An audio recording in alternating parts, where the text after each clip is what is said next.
What's going on, ladies and gentlemen? This is your boy, Chris B. Daniels, and once again, you are on another episode of Show a Talk.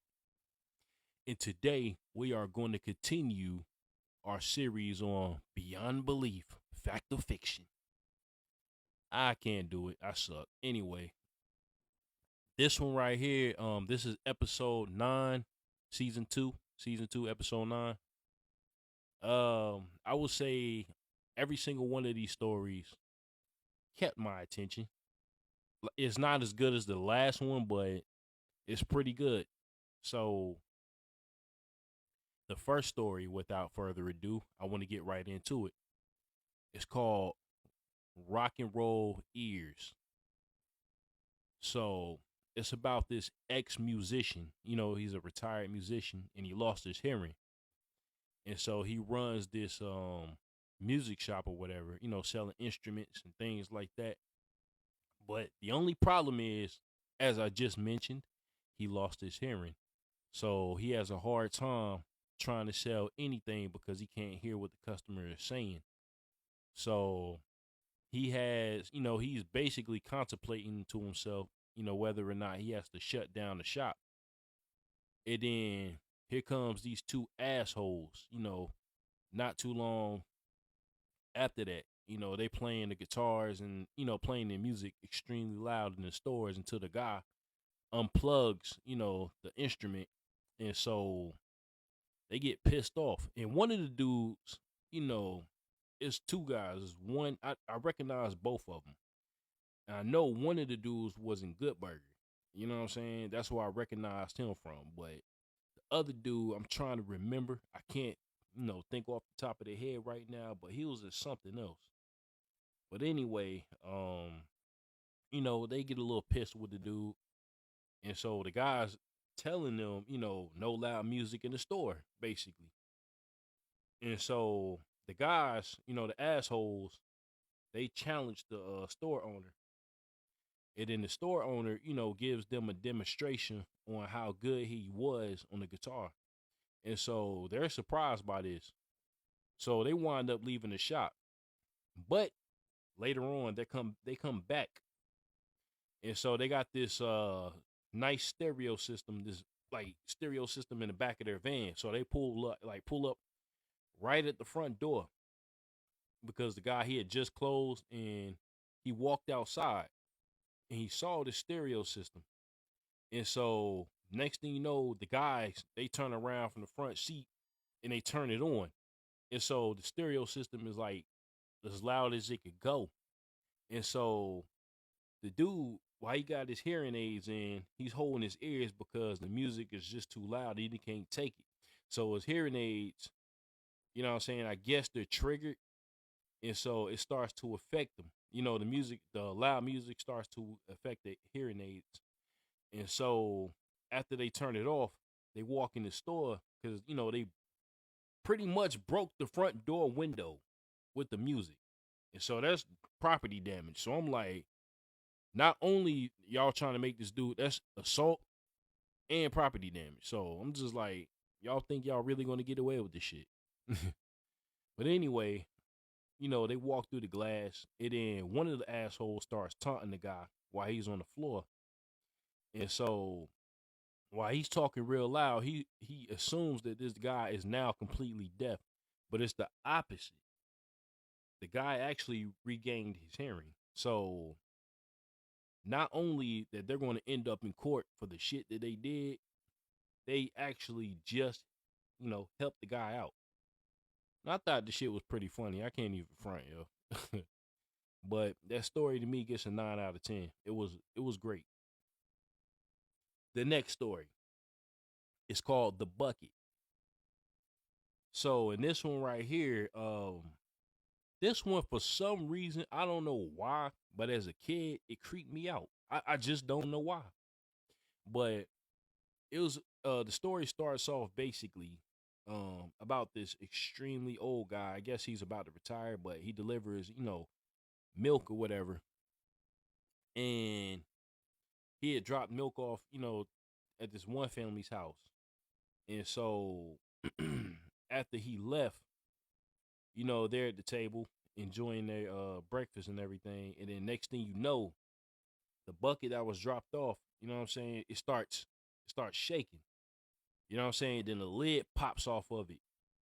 And so the dad, he's in denial. He's just trying to, blame it on everything else. Maybe it was like gas or something in the bucket that caused it to move. So he puts the lid back on, and then they sit down and they shrug it off. Next thing you know, the bucket is moving again, and the lid pops right back off for the second time. So this time, he's inspecting the bucket, but there was nothing in it. So he puts the lid back on it again. But this time the bucket didn't move, it didn't do anything. So they think they're off the hook. But when they least suspect it, yet again, the bucket moves and the guy throws a blanket over it and it's still moving or a sheet. You know what I'm saying? So he pulls it off and then the lid once again pops off. Now, while I was watching this, since it's been so many years, I kind of forgotten what happened. But, because I kept yelling at the TV, just take the bucket outside. So he did. You know what I'm saying? But instead of taking it outside, he was driving it back to, the old man that delivered it to him. So when he got to the guy's house, he got out the truck and he seen the old man laying in his yard. He was suffering from a stroke. So, he got him up, got him to the hospital in time before he died. And so what happened was the bucket was basically just warning the family that, the old man is about to suffer a tragedy. So I thought it was a pretty awesome story. It was a bittersweet ending, but it was pretty good. I give it a 7.5. I think that's fair for this one. But the next story, I ain't even gonna lie. For some reason on this one right here, I had laughed my ass off. I laughed like hell. I don't know why. I guess because of what happened to the woman. I mean, it's messed up, but she just could not catch a break. So in this story right here, right, it's called The Bridesmaid. And I'm sure a lot of y'all remember this one. If not, then I'm going to explain it to you. But it's about this woman whose sister just got married, right? And it starts off with her at the wedding, and she looks very, very unhappy. And so when her sister throws the flowers, somehow she catches it. But, she just ain't, she's sad about it. You know what I'm saying? So not long after the wedding, her sister's husband suffers, what I'm saying? He dies in a boating accident. And so the sister winds up moving in with her. And so, she's trying to give her sister space and everything because she's still grieving over her husband. And so while she's doing that, the woman she's on the computer, you know what I'm saying, in like this little chat room, talking to this one guy. And so, they've been talking back and forth for months, but the guy is finally ready to meet her. But she's too afraid, you know what I'm saying? I don't know why. I guess she's afraid because she hadn't had anybody or whatever. But the guy, told her, basically don't be afraid. He feel like he's known her for years. And so they finally met up with each other. And this is the crazy part about it, y'all. So they met up with each other and she taps the guy on the shoulder. And the guy turns around and it turns out that it's her sister's husband. It turns out he didn't actually die in the boating accident after all. He almost did though. But instead of dying, he lost his memory. You know what I'm saying? So he's suffering from amnesia. And so instead of, continuing the date, she takes him back to her house. And so her sister and him, they get reacquainted. And then they get remarried. And so once again, the flowers are tossed and they fall right into her lap. Now, this is the crazy part about it because she said she was at, let's see, this is like technically the 6th wedding that she attended. And so at the very end of the story, she says that her friend is getting married next week. So I don't know why I thought the shit was funny, but it was. But at the same time, it's kind of sad because she doesn't have anybody, you know. But I give this story a 10 out of 10 just because to me it was funny, but I don't know. I'm just not sensitive. But anyway, moving on. The next story is called Voice from the Grave. Now, this one right here, this one also was a little creepy when I was younger. So it's about this detective who, he's investigating a murder. And there was a guy, I guess he works in a hospital, and so does his wife, I believe, because they were both wearing scrubs. So, the guy, he's telling the detective that sometimes his wife has these spells where she's talking like she's somebody else. You know what I'm saying? Like somebody is possessing her body. So he brings the detective into the room where his wife is, and the wife starts talking to the detective, telling him, things she experienced and stuff like that. So the detective is asking her questions, and she really can't tell him anything at the moment. So, he's getting ready to leave, and he's telling her if there's anything, she could tell him, let him know. And so right before he walks out of the room, the wife starts, tripping, but it's not the wife. It's actually a random woman who, possessed the wife's body, and she could see everything through the wife's eyes. So it's like, she's basically replaying everything that happened to her. The guy that, because she was murdered, but the guy that murdered her, stabbed her to death and then burnt her back. But the part about her back being burnt was never released. So now the detective believes that the woman's being possessed by the spirit of the murdered woman. So they all agree, they're going to catch the guy, because it turns out that the guy works at the hospital as well. He's a janitor. And so later on that night, while the guy's, mopping the floors, he hears somebody calling his name. And so he goes into the room that the voice is coming from, and it's the wife sitting in the chair in the dark. And it was crazy because it was no longer the wife. It was the spirit of the murdered woman. So at first, the guy is skeptical, you know what I'm saying? Because he knows that it's not the woman. He knows for a fact it's not that woman because it's just not her, you know what I'm saying? But what made him finally snap is when she mentioned the burn on her back. So he was about to stab this woman, and then out of nowhere, the lights came on, and then the detective and the cop grabbed the dude, you know what I'm saying, and arrested him. So again, this was pretty much a bittersweet ending. It's bitter because the woman was murdered, but it was good because they, managed to save a life. So I got to give this story, I just the creep factor, I got to give it a 10 out of 10. I liked it. You know what I'm saying? And then the last story, the chess game. So this one right here didn't really, all that. It didn't interest me all that much, but I paid attention enough to get what I need to know for this episode.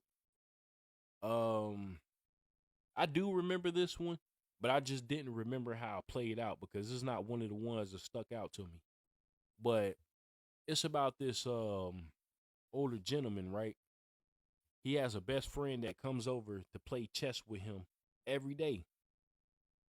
And so the schedule basically is he'll come over, they'll have lunch, and then they'll go out on the porch to play chess. And there was like a bickering old, like, they're old pals or old friends or whatever, but they always bickered back and forth about the chess game.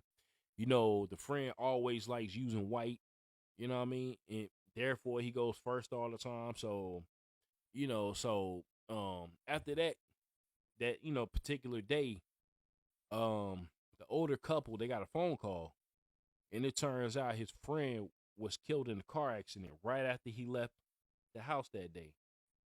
And so Now the older man, you know what I'm saying, old man, he's stressing about it, and his wife is trying to snap him out of it, but no matter what she does, he just can't. So she winds up sitting down playing a chess game with him, and next thing he smells this certain fragrance that his friend always wore, and so his wife made the first move, but the chess piece moved itself back, and it moved the pawn, into place where his friend always moved it on the first move. And so, the old man, he was convinced that that was his friend, possessing the board. And so they hired what you call that? They hired slipped my mind right now, but y'all know it's a person who investigates spirits and stuff like that. Y'all know what I'm saying. I don't know why I can't remember that simple. I don't know why I can't remember it. I guess because I'm going off top right now and I'm trying to, focus on the story itself. But anyway, the woman can't detect the spirit or a ghost or nothing like that. You know what I'm saying? So she tells them that maybe they just accidentally bumped the table or whatever. Now, deep down inside, you can tell the guy knows that it's his friend, but he's telling the woman that, he doesn't believe in spirits or nothing like that. That's all his wife's doing. So, she agrees and she leaves. But he knows that's his friend because later on, he's playing chess with somebody who's not there. His friend is there, but he's not there. He's there in spirit. And so the story once again ended, it was a bittersweet ending. Only because his friend died, but his friend was still there in the afterlife playing chess with him. And I get that story. To me, I really, like I said, I wasn't all that interested, but it was okay. I give it a 6 out of 10. Fair enough, right? But that's the 5 stories for this episode. Like I said, I enjoyed it. And if you're watching this on YouTube, please give me a like, comment, and subscribe. I will greatly appreciate it, ladies and gentlemen. I'm about to jump off of here, and I will talk to you guys later. Peace. The feeling is mutual. Come in, take a seat, share your thoughts with each, and preach it when you speak, so we can share kinetic energy throughout the brainwaves. Keep us balanced out and all on the same stage.